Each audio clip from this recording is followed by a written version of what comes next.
하나님 감사합니다. 오늘도 주님의 능력에 말씀으로 인도하여 주심을 감사합니다. 부족한 종에게 성령의 권능을 부어주시고 주의 말씀을 바르게 대언할 수 있도록 인도하여 주시옵소서. 주의 말씀을 받는 모든 주의 백성들과 하나님의 사역자들에게 하나님의 영광이 넘치게 하시고 귀한 말씀의 능력으로 새 언약의 일꾼으로서 승리의 기쁨을 누리게 하여 주시옵소서. 영의 직분을 담당함으로 하나님의 영광이 넘치게 하여 주시옵소서. 감사드리며 주 예수 그리스도 이름으로 기도드리옵나이다. 아멘. 할렐루야. 한 주간 잘 지내셨나요? 주님의 은총이 온 땅에 가득합니다. 하나님께서 온 땅 가운데 세우신 다윗과 같은 담대한 믿음의 사람들이 세워지고 있습니다. 또 다니엘과 같은 믿음의 일꾼이 세계 열방 가운데 일어나고 있습니다. 또 사도 바울같이 또 사도들같이 담대한 믿음의 사역자들이 온 땅 가운데 가득히 일어나기를 소망합니다. 하나님께 세계 열방 가운데 하나님의 영광스러운 영의 직분 새 언약의 일꾼들을 세우고 있습니다. 그러한 신실한 일꾼들을 하나님께서 말씀을 통해서 세우고 있습니다. 사도 바울 같은 성령의 심부름꾼들을 세워서 하나님의 나라를 확장하고 계십니다. 하나님께서 우리 영혼의 신비에 말씀의 법을 새기시고 그 말씀의 법을 세상에 전파하게 하십니다. 돌비에 쓰신 십계명의 법을 이제 생명의 말씀으로 우리 안에 우리 마음의 좌소에 기록하셨습니다. 자, 우리는 하나님의 말씀이 새겨진 예수 그리스도의 편지로 그 편지를 세상에 전달하는 새 언약의 일꾼입니다. 세상의 불의와 불법에 맞서서 믿음을 지키고 생명을 살리는 담대한 성령의 심부름꾼들이 되시기를 주님의 이름으로 축원합니다. 자, 고린도후서는 사도 바울이 자신의 사도직을 변호합니다. 또 사도의 권위를 변호함으로 고린도교회 성도들과 또 사도 바울 사이에 화목을 추구하고 있습니다. 또 교회의 질서를 세우려고 기록한 바울의 고린도 교회를 향한 목회 서신입니다. 고린도 교회는 바울이 세웠는데 바울은 순회 전도자로서 한 교회에 머물러 있지 않고 순회하면서 교회를 세우고 또 다른 곳에 가서 교회를 세우고 이렇게 하는 개척 전도 전략을 가지고 있었습니다. 그래서 바울이 자신의 사도로서 자신의 직무를 자신이 변호하는 것이 이제 1장 10절에서 7장 16절까지 주 내용입니다. 바울은 자신의 변호로 고린도 교회가 어느 정도 회복되었지만 아직도 고린도 교회 내에 남아있는 바울을 대적하는 그러한 잔존 세력이 있었어요. 그래서 그 불신 세력을 완전히 없애고 완전한 화목을 이루고 싶어합니다. 그래서 이 편지를 쓰고 또 바울은 또 여러 차례 방문을 하고자 했으나 그 계획을 변경하고 또 고린도 교회 교인들과 사도 바울과의 오랫동안 갈등이 있었습니다. 서로 오해가 있었습니다. 그래서 그것을 해소하고자 바울이 이 편지를 쓴 것입니다. 근데 교회 안에서 목회자와 성도 간에 서로 오해하는 부분이 있는데 이제 목회자의 좋은 부분을 생각할 때도 있지만 좋지 않은 부분에 대해서 서로 비난할 때도 있는데 또 서로 불신의 관계가 형성이 되었을 때나 또 오해가 있을 때도 있었습니다. 그런데 먼저 오늘 말씀에서 보면 바울이 먼저 신실한 목회자로서 신실한 성령의 일꾼으로서 그 본을 보이고 먼저 손을 내미는 모습을 볼 수 있습니다. 하나님 앞에 성령의 심부름꾼으로 사명을 다하는 것이 목회자의 책무이죠. 그러니까 목회자들은 자신을 오해하고 비난하는 성도를 어떻게 해야 됩니까? 용서와 사랑으로 받아주고 혹여 실수가 있을 때는 또 성도는 실수할 때 시인하고, 또 목회자 자신도 자신의 잘못이 있을 때는 그것을 시인하고 바른 목회자로서의 길을 걸어가야 된다는 것입니다. 목회자와 성도 사이가 진실한 신뢰 관계가 되어야 된다는 것이죠. 이것이 교회의 영적 성장을 위해서, 교회 성장을 위해서 목회자 성도는 서로 위아래가 아니라 동역하는 동역자로서의 관계입니다. 그러니까 목회자와 성도가 동역자라는 것입니다. 동역자. 그리고 동역자가 서로 신뢰의 관계를 가져야 되겠죠. 교회의 성장을 위해서, 교회 부흥을 위해서 동역하는 관계입니다. 교회 회복을 위해서 동역하는 관계예요. 교회 회복을 위해서 목회자와 성도와의 관계, 목자와 양의 관계는 바른 관계가 이루어져야 된다는 것입니다. 먼저 목자는 양을 위해서 생명을 다하는 자세가 필요합니다. 그런데 우리는 서로 이 코로나 상황 가운데서 목회자와 성도가 서로 불신하기도 합니다. 서로 의견이 다른 상황에서 다른 견해를 보이기도 합니다. 저희 교회는 그렇게 큰 교회가 아니기 때문에 이러한 일이 없지만, 목회자와 성도 간에 서로 불신하고 의견이 다른 경우에 이것을 다른 견해를 보이고 충돌하기도 하죠. 또 백신을 접종했거나 미접종했거나 이러한 상황 가운데서 서로를 비난하는 것이 아니라 각자의 선택을 존중하고 이러한 시대적 상황을 어떻게 잘 돌파할 것인지 선한 방법을 모색해야 된다는 것입니다. 교회 안에서 서로 이 접종자 미접종자 사이에 구별이나 차별이 있어서는 안 되고 각자의 상황을 존중하는 것이 그리스도인의 바른 자세입니다. 목회자는 성도에게 백신 접종을 종용하거나 강제성이 담긴 권유는 삼가야 된다는 것입니다. 지금은 백신을 접종했거나 백신 접종 여부와 관계없이 모두 다 매우 지치고 힘든 상황이라는 것입니다. 이러한 힘든 시대적 상황에서 이런 힘든 상황에 직면해 있잖아요. 서로를 위로하고 격려하며 용기를 주는 일이 중요하다는 것입니다. 우리는 이러한 때일수록 서로 협조하고 교회 안에서 예배 회복과 성도의 영적 성장과 회복을 위해서 노력해야 된다는 것입니다. 우리를 지켜주시는 분은 오직 주님이세요. 우리가 시대를 돌파하고 하나님의 언약의 일꾼으로서 사명을 감당하도록 능력 주시는 분이 누구입니까? 하나님이시죠. 하나님께서 능력을 주시죠. 그 하나님만 의지하시며 승리 영광 누리시기를 주님의 이름으로 축원합니다. 자, 바울은 성도들 향해서 늘 염려하고 성도들에게 관심을 가지고 목양을 합니다. 성도들의 영적인 아버지같이 또 영적인 멘토로서 성도들이 바른 신앙으로 무장되기를 바울은 간절히 기도하고 또 편지를 써서 권면하고 바라고 있다는 것입니다.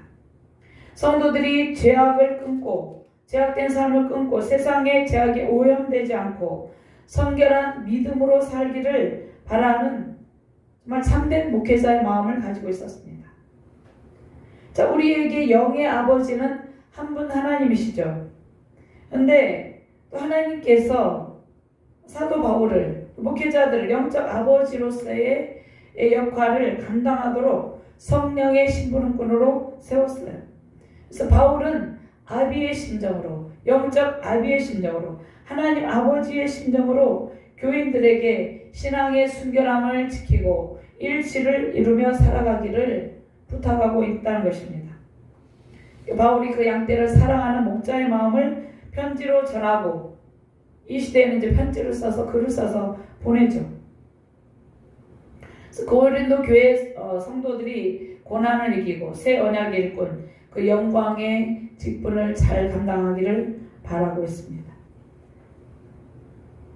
고린도서를 기록한 사도 바울은 믿음으로 인해서 의롭다 칭함을 받은 성도의 삶이 어떠한 삶입니까? 성령의 능력으로 사는 삶이 성도의 삶임을 말씀하고 있습니다.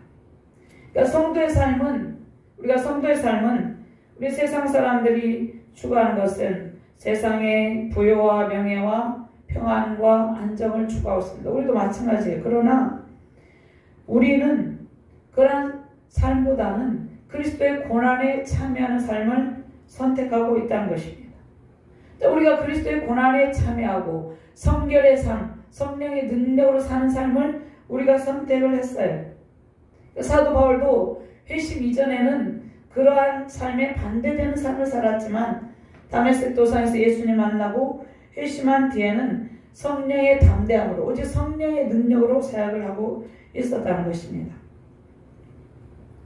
바울이 고린도 교회를 3차례 방문하는데 맨 처음에 18개월 동안 그 고린도에 머물면서 교회를 개척합니다. 그러니까 고린도 교회는 바울이 개척한 교회입니다. 그 다음에 두 번째 근심 중에, 세 번째는 이제 로마서를 썼던 3개월 동안 마지막 방문하는데 바울이 이제 이 편지를 3차례 방문하고 4통의 편지를 보내는데요.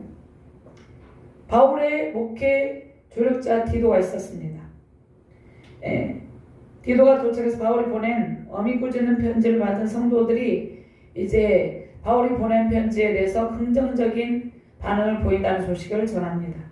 바울 매우 기뻤죠. 바울이 이 편지를 쓴 이러한 상황, 시대적 상황에 두 번째로 사도 바울을 공개적으로 반대하는 사람이 있었어요. 그 사람 중 일부가 성도들에게 좋지 않은 영향을 미친다는 그러한 소식을 듣습니다. 또 바울이 오늘 이 고린도서를 이해하려면 이것을 좀 알아야 되기 때문에 편지를 쓴 3가지 목적이 있습니다. 그 바울이 그들을 책망하는 편지를 썼어요. 그들의 잘못에 대해서 엄히 꾸짖는 편지를 썼는데 거기에 대해서 긍정적인 반응을 보인 것에 대해서 안도하고 그 기쁨을 전합니다. 또 성도들이 바울이 예루살렘 교회가 기근을 당해서 어려웠어요. 그래서 여러 교회들에게 헌금을 받아서 그 교회를 돕는 사역을 바울이 했습니다. 전달하는 사역을 했죠. 성도를 돕기 위해서 약속한 연보를 바울이 방문하기 전에 좀 마련해 달라 그것을 당부하기 위해서. 그러니까 고린도 교인들이 바울에 대해서 적대적인 감정을 가지고 있었고 불신을 하고 있었기 때문에 이러한 연보에 대해서도 비협조적이었어요. 바울은 이 연보를 받아서 자신이 쓰는 것이 아니라 어려운 예루살렘 교회를 돕는 데 사용을 하려고 이렇게 당부를 하는 것입니다. 또 신앙의 철저한 점검을 통해서 바울이 이제 3번째 방문했을 때는 서로 기쁜 만남이 되기 위해서 이 편지를 썼다는 것입니다. 근데 바울이 매우 근심을 하는데 2장에 보면 2장 1절에 보면 내가 다시 너에게 근심 중에 나아가지 아니하기를 스스로 결심하였노니 바울이 고린도 교회 성도로 인해서 매우 근심했음을 이야기를 하고 있습니다. 그러니까 고린도 교회를 방문한 바울의 사도권을 무시하고 바울을 모독합니다. 네, 바울이 이제 그가 최고의 학문을 가진 자로서 최고의 권위를 가진 자로서 세상의 부귀영화를 누릴 수가 있었어요. 그러나 그가 다메섹 도상에서 예수님을 만나고 그 모든 것을 배설물처럼 버리고 고난의 길에 참여하게 되었죠. 그래서 세상적으로 볼 때는 바울이 매우 볼품없고 가진 것도 없고 가난하고 늘 박해를 받고 또 세상에 화려한 언변을 구사하는 그 언변자들에 비해서 매우 언변이 약함을 보이고 있었어요. 그래서 바울을 무시했다는 것이에요. 바울을 무시하고 하나님께서 주신 바울의 사도권조차 그들이 인정하지 않았음을 볼 수 있습니다. 그런데 바울이 이러한 상황 가운데서 그들을 용서하고 서로 화목하기 위해서 눈물의 편지를 썼다는 것이에요. 그러니까 바울이 자신을 비난하고 자신을 모독하는 그들에게 눈물의 편지를 쓴다는 것이에요. 그러니까 우리는 우리에게 근심과 염려를 준 사람을 먼저 용서하고 회복의 관계를 누리는 일이 중요하다는 것이에요.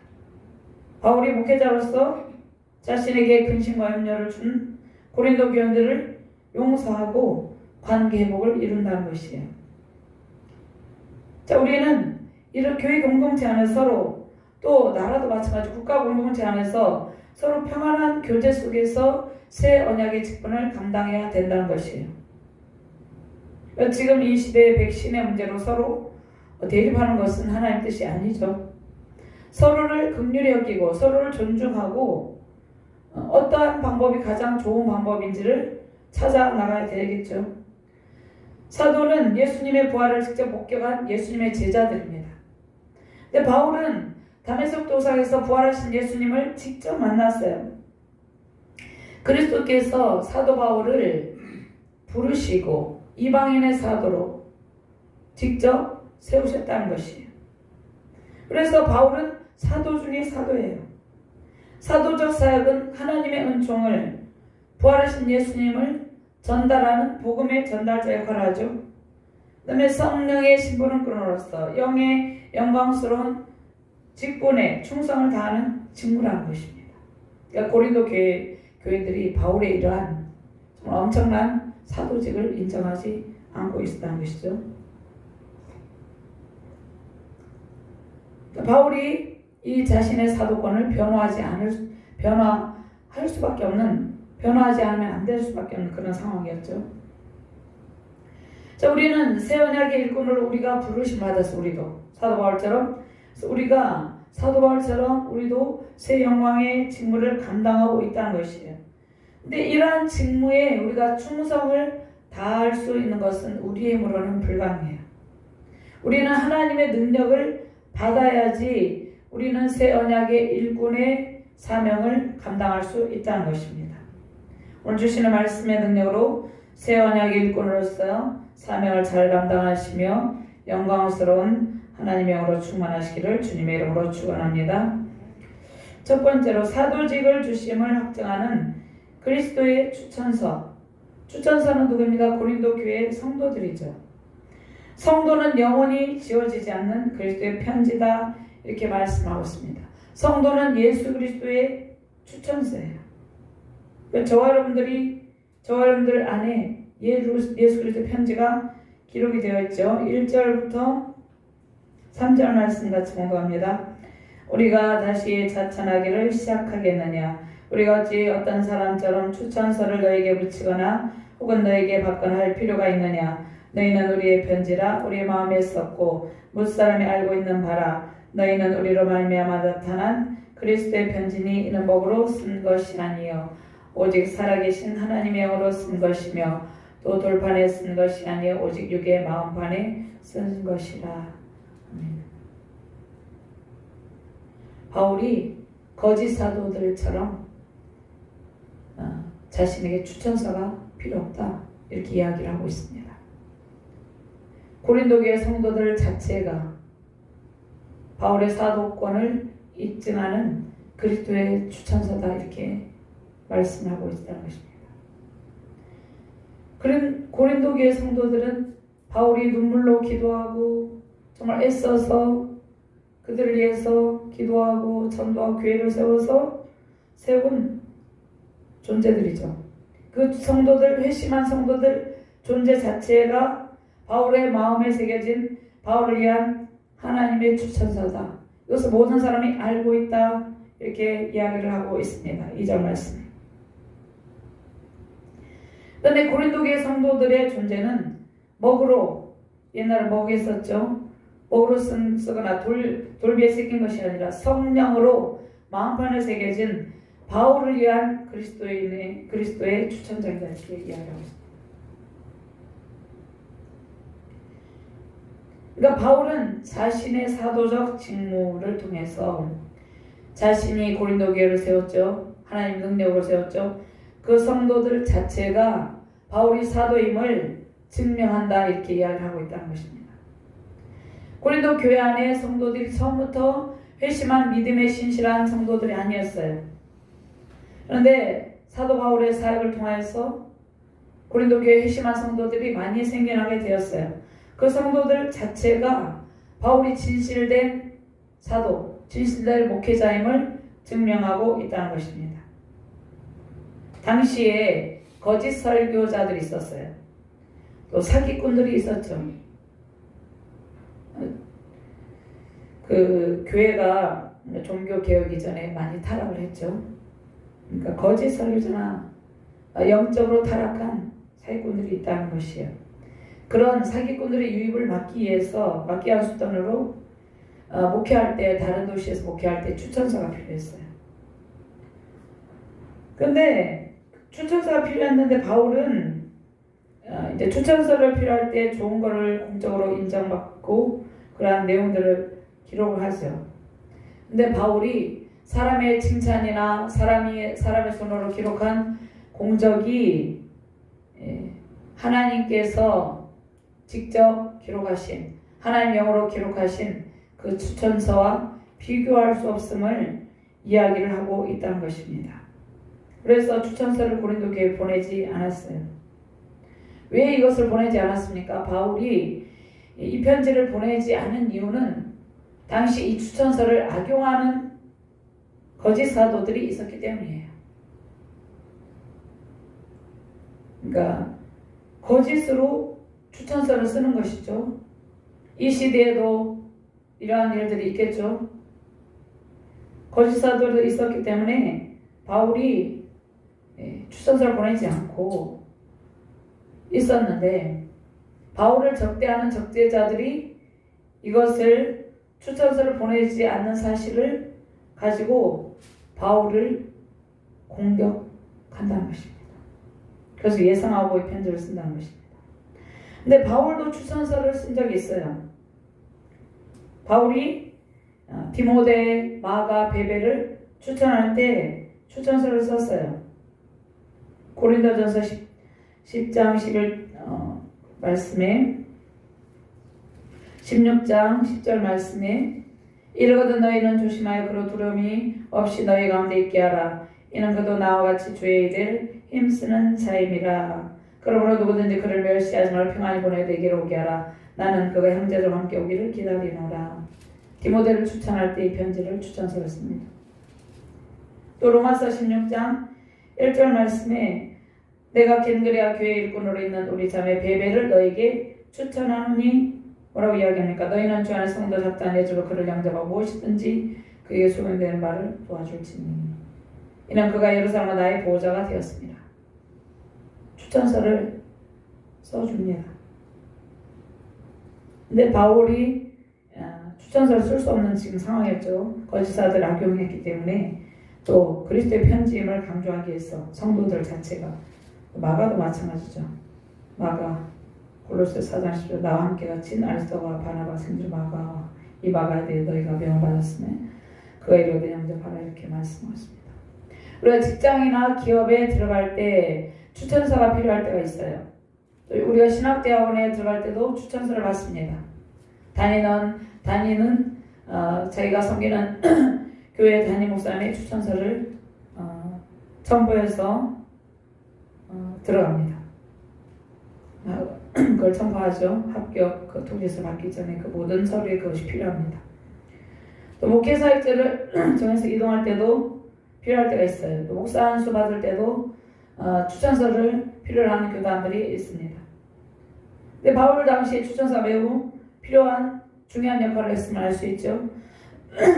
그런데 바울이 추천서를 보내지 않은 것은 바울이 전달하고자 하는 그러한 내용이 있었기 때문인데 바울은 사람의 칭찬이나 인정을 받기 위해서 살아가지 않았다는 것을 지금 말씀하고 있다는 것입니다. 하나님 앞에 진실하게 사역했고 깨끗하고 선한 양심으로 회심한 성도들을 배출했음을 이야기를 하고 있습니다. 그 회심한 성도들을 배출한 교회가 고린도 교회의 성도들이라는 것입니다. 근데 바울은 거짓 사도들처럼 자신의 사역을 위해서 사역하지 않고 오직 하나님의 신실한 일꾼으로 복음 전파의 사명을 다했음을 이야기를 하고 있다는 것이에요. 그러니까 바울의 사도직의 증거가 누구입니까? 사람이 써준 종이 추천서가 아니라 고린도 교회의 회심한 성도들, 신실한 믿음의 성도들이 바울을 추천한 추천서라는 것입니다. 2절 말씀에 너희는 우리의 편지라 우리 마음에서 무엇사람이 알고 있는 바라. 고린도 교회 자체가 바울의 사도직을 강력하게 증거하는 편지라는 것입니다. 하나님께서 바울의 마음에 직접 써주신 영원히 변하지 않는 확실한 추천서 자체가 고린도 교회와 성도들입니다. 근데 고린도 교회 성도들이 바울의 마음에 새겨진 소개장이고 그것은 누구나 다 알고 인정하며 읽을 수 있는 편지라는 것입니다. 번역본에 의하면 여러분 자신들이 우리 마음에 바로 우리 마음에 새겨져 있는 소개장이 아닙니까? 그것은 누구에게나 다 통하고 누구든지 읽을 수 있는 소개장입니다. 이렇게 이야기를 하고 있다는 것입니다. 종이에 쓴 것이 아니라 마음에 쓴 편지, 육의 신비에 마음에 기록한 새겨진 추천서인데 이것은 무엇을 의미합니까? 우리의 마음을 헬라어로 카르디아, 심장을 가리킵니다. 성경에서 육체적 우리의 마음의 생명의 좌소를 카르디아라는데 육체 생명의 중심입니다. 원천입니다. 모든 도덕적인 판단과 결정이 이루어지는 곳으로 우리의 감정과 우리의 마음의 소원이 발생하는 곳, 사랑이 샘솟는 곳, 그것이 마음입니다. 마음. 그러니까 바울은 자신의 카르디아에 마음의 편지가 쓰여져 있다. 이것은 사람이 쓴 종이 추천서와는 비교할 수 없는 아주 귀중한 가치가 있다. 이것을 이야기하고 있다는 것입니다. 바울은 종이에 불과한 추천서를 가지고 고린도 지역에 복음을 팔고 다니는 거짓 사도들이 있었어요. 자신은 그 거짓 사도들과 완전히 다른 진정한 사도이다. 눈물로 그들 위해서 기도해서 눈물로 뿌린 복음의 씨앗이 자라서 열매 맺은 고린도 교회 또 성도들, 그 회심한 성도들이 바울이 진정한 사도임을 증명하고 있다. 이렇게 이야기를 하고 있습니다. 우리도 마찬가지예요. 우리가 하나님의 자녀이고 우리 하나님의 신실한 일꾼임을 누가 증거합니까? 우리 안에 복음으로 낳은 영적 자녀들이 우리 안에 새겨져 있어요. 우리가 복음의 씨앗을 심어서 복음으로 낳은 영적 자녀들이 있잖아요. 교회는 복음의 씨앗이 자라서 회심한 성도들로 세워진다는 것이에요. 교회 안에 심긴 진정한 그리스도인들이 목회자의 마음에 새겨진 편지들이라는 것입니다. 그래서 그들이 또 새 언약이 일꾼이 되어서 또 다른 복음의 씨앗을 뿌리고 열매를 맺게 된다는 것입니다. 그러니까 진정으로 회심한 성도들이 있는 곳이 교회예요. 회심한 성도들, 자신의 죄를 깨닫고 예수 그리스도를 인격적으로 받아들인 회심한 성도들이 모여서 세워진 것이 교회라는 것입니다.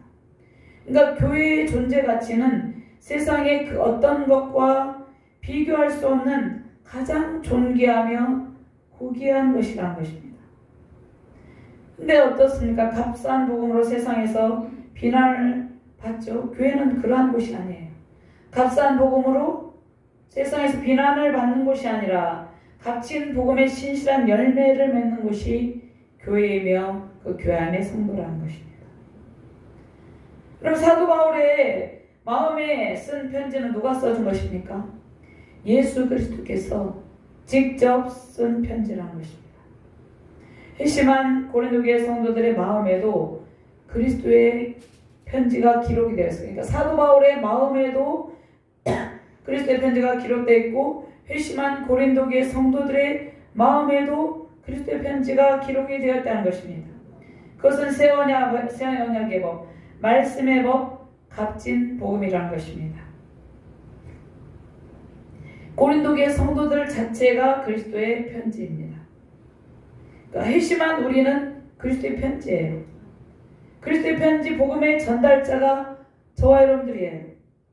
바울이 복음의 도구로 사용된 것처럼 우리도 복음의 도구로 하시기 위해서 우리의 마음의 신비에 복음을 새겨 놓으셨습니다.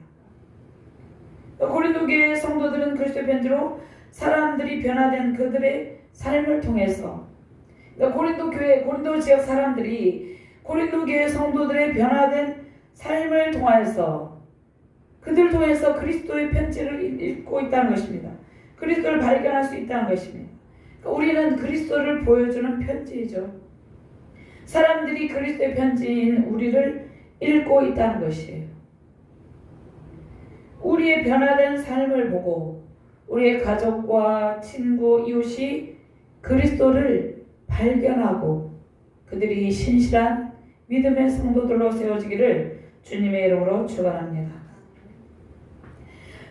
예수 그리스도를 믿는 믿음의 신실한 성도들이 우리를 위해서 세워진다는 것입니다.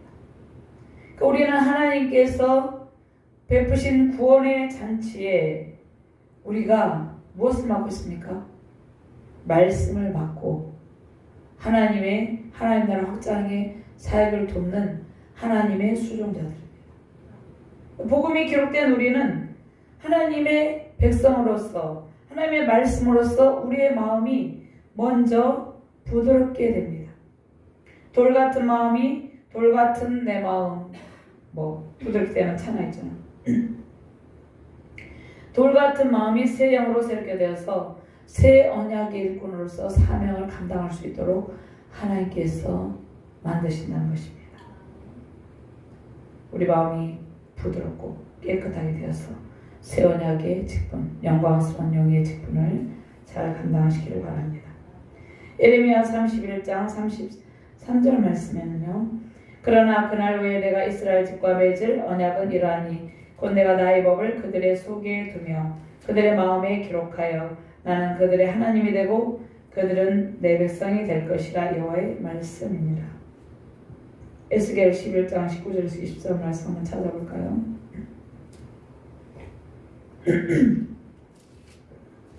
에스겔 11장 19절에서 20절 말씀입니다.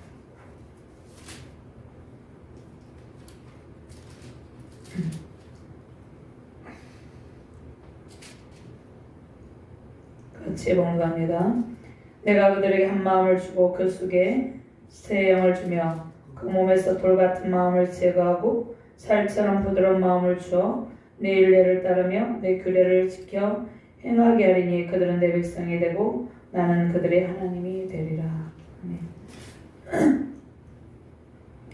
구약에 예언한 에스겔과 예레미야 선지자들의 예언의 말씀은 오순절 성령 강림 사건으로 성취되었다고 볼 수 있습니다. 사도행전 2장 1절 말씀에 보면 오순절 날이 이미 이르며 그들이 다같이 한 곳에 모였더니 후련히 하늘로부터 급하고 강한 바람 소리가 서 그들이 앉은 온 집에 가득하며 4절 말씀에 그들이 다 성령의 충만을 받고 성령이 말하게 하심을 따라 다른 언어들로 말하기를 시작하며 신약교회 예수님의 제자들과 성도들이 성령의 충만함, 성령의 능력을 받게 되었다는 것입니다. 자, 우리는 하나님께서 우리 안에 친히 말씀의 법을 새김으로 새롭게 변화된 새 언약의 일꾼입니다. 복음을 통해서 완전한 회복의 은총을 누리고 있는 존재라는 것입니다. 매일의 삶이 복음으로 인해서 새롭게 변화되는 것이 성도의 삶이에요. 우리의 삶이에요. 사람들의 손으로 먹으로 쓴 지어지는 편지가 아니라 살아계신 하나님께서 영원히 지어지지 않는 하나님의 영으로 우리 안에 말씀의 법을 새겼어요. 그것은 영원히 지어지지 않는다는 것이에요. 하나님의 영으로 하나님께서 직접 쓰신 편지로 인해서 우리는 우리의 삶의 가치관이 변했어요. 우리 인생관이 변했어요. 그래서 우리는 완전히 새 사람으로 거듭나게 되었다는 것입니다. 예수 그리스도 안에서 새 사람으로 거듭나게 되어서 영의 직분을 받고 새 언약의 일꾼으로 하나님의 일을 감당하고 있다는 것입니다.